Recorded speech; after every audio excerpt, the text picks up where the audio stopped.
प्रधानमंत्री जी, बंगाल के विषय पर संदेशखाली का जो विषय था, जो वहाँ पे उत्पीड़न हुई थी, टॉर्चर किया गया था, मास रेप के एलिगेशन से पहली बार ये खबर रिपब्लिक बांग्ला ने दिखाई थी और उसके बाद हमने करीब 1 महीने तक कैंपेन की थी न्याय के लिए। मेरा सवाल आपसे है कि आपको लगता है कि संदेशखाली एक तरह से केंद्र बिंदु नहीं, एक प्रतीक बन गया है बंगाल की स्थिति को लेकर? और इससे जुड़ा सवाल ये है कि आप विकसित भारत की बात करते हैं, इसके कॉन्टेक्स्ट में क्या आपको लगता है विकसित बंगाल को आप कैसे देखते हैं? एक तो मेरा स्पष्ट मत है कि तमिलनाडु और बंगाल, हजारों साल का हम इतिहास देखें तो कुछ ऐसी जगह है जिसने देश की बहुत बड़ी सेवा की है, देश का नेतृत्व किया है, संकट की घड़ियों में से देश को बाहर निकाला है। उसमें बंगाल और तमिलनाडु का बहुत बड़ा योगदान है। दुर्भाग्य से आज ये दोनों राजनीतिक नेतृत्व की विकृत मानसिकता के शिकार हो चुके हैं।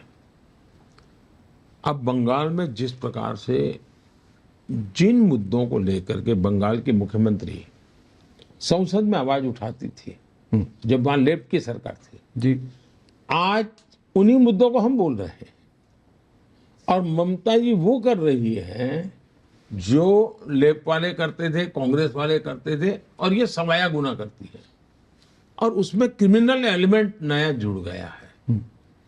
और आज जो संदेशखाली तो एक छोटी सी घटना है जी, ना छोटी सी दिखती है, घटना छोटी नहीं, छोटी सी दिखती है, लेकिन पूरे बंगाल में तो भयंकर ज्वालामुखी है। कब विस्फोट होगा कहने की कठिन मुश्किल है जी। हर जगह पे इस प्रकार का जुल्म है और सिर्फ उन्होंने अपनी वोट बैंक की राह। दूसरा, वो कानून नियमों को पालन करने को तैयार नहीं है। टीचर्स भर्ती घोटाले में लोग प्रूव हो जाता है, लोगों की नौकरी चली जाती है, इनको परवाह नहीं है। उनको तो लगता है राजनीति में हम देख लेंगे। करोड़ों करोड़ों रुपयों के नोटों के पहाड़ पकड़े जाते हैं, पैसे गिनते गिनते मशीन थक जाते हैं, लेकिन उनको उन लोगों से कोई परहेज नहीं है। यानी उन्होंने एक न्यू नॉर्मल बना दिया है। देश के लिए संकट का विषय है। घटनाएं किसी न किसी राज्य में कुछ न कुछ ऐसी चिंताजनक घटनाएं होती है, लेकिन उसको कोई सर्टिफाई नहीं। हर कोई दुखी होते हैं, रास्ता खोजते हैं कि यार ऐसा नहीं होना चाहिए। हर एक को यहाँ ऐसा नहीं है जी। जब साइकोलॉजिकली आप ये करोगे, और 3 दशक लेफ्ट के और टीएमसी एक प्रकार से 50 साल बंगाल के बर्बाद हो चुके हैं जी। आज कोई इंडस्ट्री नहीं आ रही है वहाँ, कोई नया सिस्टम डेवलप नहीं हो रही है, राजनीति चले जाएगी जी, लोग बेचारे मुसीबत में गुजारा करते रहेंगे। ये इतना मेरा देश का इतना महान राज्य, इतनी महान कला, इतनी महान संस्कृति, हम सब गंवा रहे हैं। इसकी पीड़ा है जी। मोदी जी, राम मंदिर के मुद्दे पर मैं कई जगह थोड़ी बहुत रिपोर्टिंग कर लेता हूँ। अभी भी तो गया था मैं। जब भी वहाँ पे जय श्री राम के नारे लगते हैं बीजेपी के, तो कार्यकर्ता ही नहीं, क्योंकि एक रैली में सब कार्यकर्ता तो नहीं होते, हजारों लोग होते हैं। तो राम मंदिर के जब भी जय श्री राम की बात आती है, एक तरह से उत्साह बढ़ जाती है। अभी भी ये खुलकर हो रही है, अच्छी बात है। मगर विपक्ष के जो अप्रोच है राम मंदिर को लेकर, उन्होंने कहा कि ये एक प्राण प्रतिष्ठा, उन्होंने कहा राजनीतिक समारोह या राजनीतिक कार्यक्रम उन्होंने कह दिया। अब भी कहते हैं राम मंदिर जाएंगे मगर तारीख नहीं बताएंगे, वही अप्रोच उनका चल रहा है। तो जबकि ये एक हिंदू धर्म के लिए, और जो जितने हिंदू हैं, जितने सनातनी आप हैं, मैं हूँ, हमारे लिए एक धार्मिक मुद्दा है, राजनीतिक मुद्दा नहीं है। मगर ये राजनीतिक मुद्दा भी बन चुका है कि उनके अप्रोच के कारण। आपने कोशिश की है राम मंदिर के स्थापना में पूरे दक्षिण भारत, उत्तर भारत, सब जगह के लोगों को, उनकी संस्कृति को एकजुट करने की। तो आप इसको जब देख रहे हैं पॉलिटिकल इशू बन चुका है और बनाने की कोशिश हो रही, इसका क्या रिस्पॉन्स होगा इलेक्टोरेट से, वोटर? मैंने पहले इन सारे जो जिस प्रकार की भाषा लोग बोल रहे हैं ना जी, इनको एक सवाल पूछना चाहता हूँ। हमारे देश में अंग्रेज राज तो करते ही थे, सरकार तो चलाते थे और लोगों की भलाई का काम भी करते थे, रेलवे बनाते थे, क्या नहीं करते? क्या जरूरत थी आजादी के आंदोलन की भाई? सब तो चल ही रहा था। स्कूलें खुलती थी, अस्पताल खुलते थे, रेलवे चलती थी, रोड बनते थे, क्या जरूरत थी? क्यों देश में सैकड़ों हजार लोग शहीद क्यों हुए? क्यों अंडमान निकोबार काला पानी की सजा क्यों भोग रहे थे? स्वमान स्वाभिमान कोई चीज होती है जिंदगी में। 500 साल तक राम मंदिर के लिए शायद दुनिया के अंदर एक बहुत बड़ी घटना है कि एक श्रद्धा के लिए 500 साल तक एक समाज लड़ता रहा, हर व्यवस्था से लड़ता रहा जी। और मंदिर बना करके रहेंगे ये संकल्प, पीढ़ी दर पीढ़ी ये लड़ाई चली है। सचमुच में तो ये 500 साल का इतिहास सिर्फ हिंदू को नहीं, दुनिया के हर समाज को इंस्पायर कर सकता है। ये बलिदान का इतिहास है, ये त्याग का इतिहास है, ये तपस्या का इतिहास है। आप उसको भी अपने ही पूर्वजों ने किया है, कोई बार बार नहीं किया है, और गुलामी की जंजीरों के बीच किया है, स्वमान के लिए, स्वाभिमान के लिए। तो जैसे देश की आजादी का गर्व है, वैसे ही 500 साल की लड़ाई का भी गर्व है, स्वाभिमान की लड़ाई है ये। लेकिन चूंकि आपके सेकुलरिज्म जो अपने खोखलापन है, उसके लिए डर करके जियोगे तो क्या चलेगा? दूसरा, ये पॉलिटिकल कैसे है भाई? वहां हिंदुस्तान के कला जगत के सभी लोग थे। अब देश के प्रधानमंत्री को बुलाया, देश के राष्ट्रपति जी को बुलाया, राष्ट्रपति जी को सुविधा नहीं थी, राष्ट्रपति जी ने तारीख अलग दी और वो अलग तारीख को गए भी। जी। देश के प्रधानमंत्री ने कहा भाई मैं तो ये प्रभु राम का आदेश मानता हूं, मैं आऊंगा। तो देश का प्रधानमंत्री गया और प्राण प्रतिष्ठा का मैं साक्षी बना। मुझे तो कोई हक नहीं है, वो तो पंडितों का और उसके शास्त्रों के जानकार लोगों का है। मैं एक साक्षी भाव से वहां बैठा था और मैं करके आया। और मैंने कहा था भाई, उस दिन मेरा भाषण भी क्या था कि हमारी यात्रा राम से राष्ट्र की तरफ है, हमारी यात्रा देव से देश की तरफ है। ये जो इंस्पिरेशन मिलता है वो देश की भलाई के काम आना चाहिए।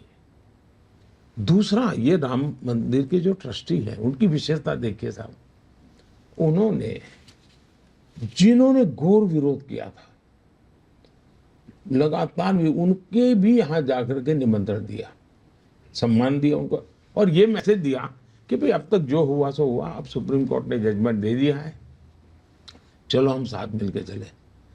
उस निमंत्रण को उन्होंने ठीक करा दिया। दूसरी तरफ ऐसा ही निमंत्रण उन्होंने बाबरी मस्जिद का केस लड़ने वाले, राम मंदिर के खिलाफ अदालत में सुप्रीम कोर्ट तक लड़ने वाली 2-2, 3-3 पीढ़ी जिसकी लड़ती रही, वो इकबाल अंसारी, उनको भी निमंत्रण दिया। तो उन्होंने कहा भी अब सुप्रीम कोर्ट का जजमेंट आ चुका है, अब मेरा गिला शिकवा कोई रहता नहीं है, और वो स्वयं प्राण प्रतिष्ठा के कार्यक्रम में आकर के बैठे। इतना ही नहीं, उन्होंने उनका जो गनमैन है जो हिंदू है, तो उन्होंने एक बाजार से राम मंदिर की प्रतिमूर्ति खरीद कर उसको गिफ्ट दी इकबाल अंसारी जी ने। अब मैं सोचता हूं एक इकबाल अंसारी सच्चा सेकुलर है कि कांग्रेस सच्ची सेकुलर है? तो इस एक घटना से मुझे लगता है इकबाल अंसारी सच्चा सेकुलर है। जब तक लड़ना था अपने हकों के लिए वो लड़ते रहे, न्यायपालिका ने कहा तो उसको स्वीकार करते चले, और ये लोग हैं उनकी वोट बैंक की राजनीति है। तो देश इकबाल अंसारी को भी देखता है और शाही परिवार को भी देखता है और मूल्यांकन करता है कि आपने इसको ठुकरा दिया, राजनीतिकरण आपने किया है। वहां एक शब्द बोला नहीं गया है किसी के खिलाफ। इवन इतना बड़ा 500 साल के बाद सुप्रीम कोर्ट में विजय हुआ था, लेकिन हिंदुओं ने जश्न नहीं मनाया था, उत्सव नहीं मनाया था, पटाखे नहीं फोड़े थे। क्यों? हम किसी भी समाज को दुखी, किसी को पराजित, और मेरा तो उस दिन स्टेटमेंट था और औरों का भी था कि ये जय विजय का विषय नहीं है, ये सबको जोड़ने का अवसर है ये। तो जिस दिन राम जन्मभूमि का जजमेंट आया, उस दिन भी सबको जोड़ने की बात हुई है। लेकिन दुर्भाग्य है कि कुछ लोगों को इस प्रकार की प्रवृत्ति के बिना अपनी वोट में बिखर जाएगी, इसकी चिंता है। प्रधानमंत्री जी, आपके हर कार्य पर सवाल उठाए जाते हैं। एक अभी आपने भगवान श्री राम की बात कही, वैसे हमारे संविधान में भी राम राज्य का एक चित्र है, वहाँ पे राम सीता लक्ष्मण का चित्र है। नंदलाल बोस जी ने शायद वो चित्र बनाई है। और आज कहा जाता है कि नरेंद्र मोदी जी से डरिए, अगर नरेंद्र मोदी जी तीसरी बार प्रधानमंत्री बनेंगे, ये 400 पार क्यों चाहते हैं, इनकी मंशा क्या है। और ये कही जा रही है, इसमें बहुत सीधी तरह से आपसे पूछ रहा हूँ, कही जा रही है कि अगर इस बार प्रधानमंत्री बने और भी ज़्यादा ताकतवर प्रधानमंत्री बने तो ये संविधान को बदल देंगे। आपने कहा है कि ये कोई बदल नहीं सकता अंबेडकर जी के संविधान को, मगर ये सवाल इतना उठ रहा है प्रधानमंत्री जी, मैं चाहता था इस इंटरव्यू में थोड़ी विस्तृत तौर से आप अपने पॉइंट ऑफ व्यू को रखें। मैं जरूर कहूंगा जी। जहां तक 400 का सवाल है, 2019 से 2024 मेरे पास जो सदन में संख्या बल है, बीजेपी का, एनडीए का और एनडीए प्लस का, वो करीब करीब 400 है इफेक्टिव मेजोरिटी ऑलरेडी। आज जो वर्तमान में पार्लियामेंट चल रही है, उस पार्लियामेंट में हम ऑलरेडी 400 हैं। करीब हम 360 एनडीए हैं, और हमें आंध्र मदद करता रहा, हमें उड़ीसा मदद करता रहा, हमें नॉर्थ ईस्ट मदद करता रहा, और 5 साल मदद की है। ये नंबर 400 हो ही जाता है। तो 400 होता है, तो इस चुनाव में 400 पार करने का लक्ष्य कोई तय नहीं करेगा क्या? अगर मैं 400 पर हूं तो मैं मेरे कार्यकर्ता को मोटिवेट करने के लिए 400 पार की बात नहीं करूंगा क्या? और ये जनता से आया जी, दरअसल ये विषय जनता से आया। दूसरी बात, संविधान का जहां तक सवाल है, मैं सदन में संविधान दिवस मनाने के लिए प्रस्ताव लेकर आया। किसने विरोध किया? कांग्रेस पार्टी के स्वयं खड़गे जी ने खड़े होकर के भाषण किया कि संविधान दिवस की क्या जरूरत है,